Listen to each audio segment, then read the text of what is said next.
문재인 대통령이 윤석열 검찰총장에게 검찰 개혁 방안을 마련하라고 지시한 것과 관련해 여야는 극명하게 다른 반응을 내놨습니다. 여당은 검찰 스스로 개혁에 동참해야 한다는 대통령의 의지를 읽을 수 있었다고 평가했지만 야당은 사법개혁령을 내렸다며 비판을 멈추지 않았습니다. 취재기자 연결합니다. 염혜원 기자. 네, 국회입니다. 네, 지난 금요일이어서 오늘도 대통령의 검찰 개혁 메시지가 나왔습니다. 여야는 구체적으로 어떤 반응을 밝혔습니까? 네, 집권 여당인 더불어민주당은 문재인 대통령이 검찰 스스로 자정 노력이 필요하다는 점을 강조한 것이라며 힘을 실었습니다. 홍익표 수석 대변인은 문 대통령이 공수처 설치 등의 개혁에는 법무부가, 수사 관행, 인권 등의 부분에는 검찰이 적극 나서야 한다며 개혁 주체를 나눠서 지시를 내린 것이라고 해석했습니다. 민주당은 또 지난 주말 촛불 집회에 대해서도 검찰 개혁에 주저없이 임하라는 국민의 뜻을 읽고 사명을 다하겠다고 밝혔습니다. 하루라도 빨리 처리하는 것이 검찰개혁의 핵심입니다. 현재의 논란을 조기에 종식시키는 것이 매우 중요합니다.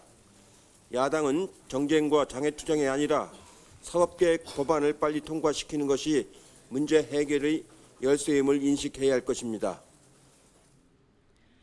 반면 자유한국당은 문재인 정권이 사법개혁령을 내렸다고 비판했습니다.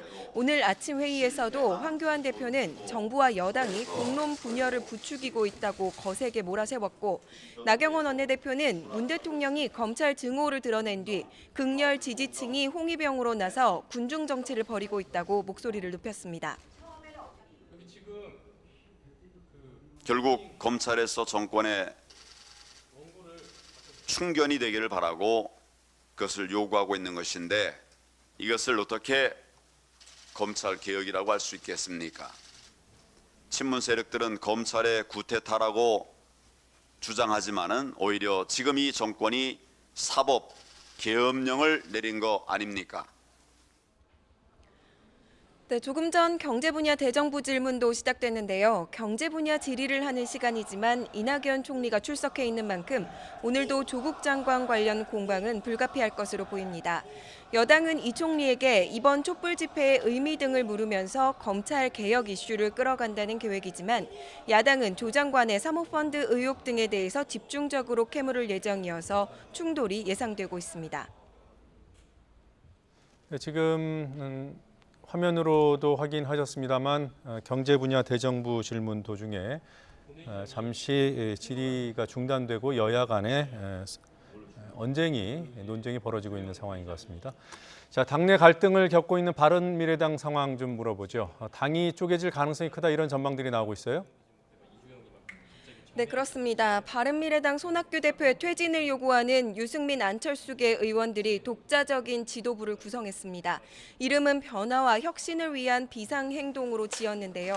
유승민 의원을 대표로 유승민계 의원 8명, 안철수계 7명이 모였습니다. 오신환 원내대표는 이 자리에서 비상행동을 통해 국민 통합과 정치 혁신을 주도로 하는 바른미래당으로 다시 태어나겠다고 강조했습니다.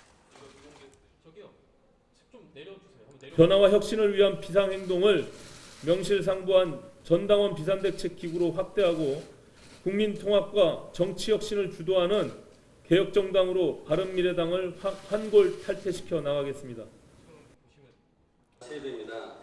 이에 대해 손학규 대표는 정치적인 양심이 없는 행동이라며 강하게 비판했습니다.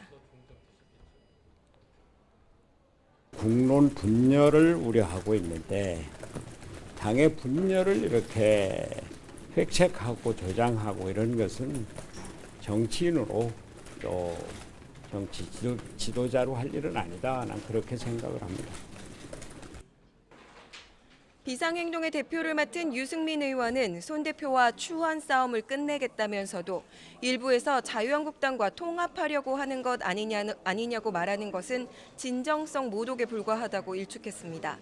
이런 가운데 안철수 전 국민의당 대표가 조만간 귀국할 예정이라는 소식도 전해졌는데요. 독일로 떠난 지 1년 반 만에 책을 냈는데 출판 기념회 행사를 시작으로 국내 정치에 복귀 신호탄을 쏠 것으로 보입니다. 지금까지 국회에서 YTN 염혜원입니다.